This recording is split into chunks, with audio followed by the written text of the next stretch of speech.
ឃើញចាយមកចេះស្ទិនអញ្ចឹងណាតែចាយមិនមែនសេរីចេះស្ទិនទេតែធ្វើមិនជាអត់ផុតត្រូវតែមកអញ្ចឹងណាជំរាបសួរពុកម៉ែបងប្អូនកូនក្មួយមកជួបជាមួយនឹងចាយទៀតហើយនិយាយទៅខានមកយូរមែនតែនប្រហែលមួយឆ្នាំជាង2ឆ្នាំឯដឹងឯងមកម្ដងនេះគឺថាប្លែកហ្មងដោយសារគាត់រៀបចំថ្មី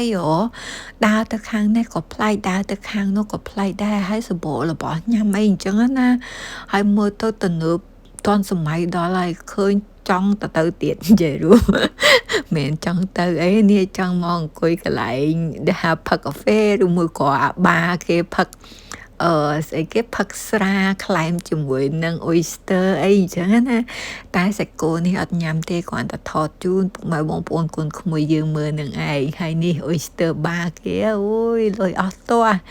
និយាយទៅដូចអ្នកស្រែចូលក្រុងអញ្ចឹងដូចចែជំរាបចឹងចែកម្រទៅចេស្តណាសេរីចែសេរីបានតា Spinwell ជាមួយនឹងDFO អីចឹងណានឹងសេរីចែពួកអីចេស្តិនរៀងឆ្ងាយពីផ្ទះចែដែរបើកឡានប្រហែលជា20នាទីអីប៉ុន្តែមិនថ្មីទេគ្រាន់ថារបស់នៅហ្នឹងសំខាន់គឺវាថ្លៃជាងផ្សារយើងធម្មតាឬមួយក៏ DFO អីអញ្ចឹងណានិយាយទៅសេរីចែបានតែរៀងធូថ្លៃទេបើអាណាថ្លៃឯបគៀនមកដុំសិន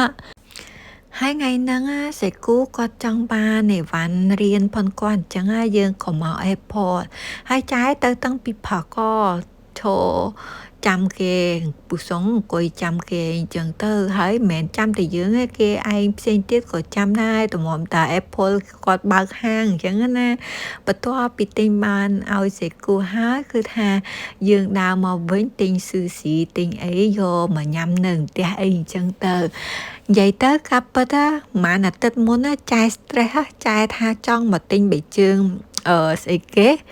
បេជើង LV ពាក់មកគូអញ្ចឹងណាអូយពេលចាយ stress គឺថាចាយចង់ហ្មងតពេលហើយមានណា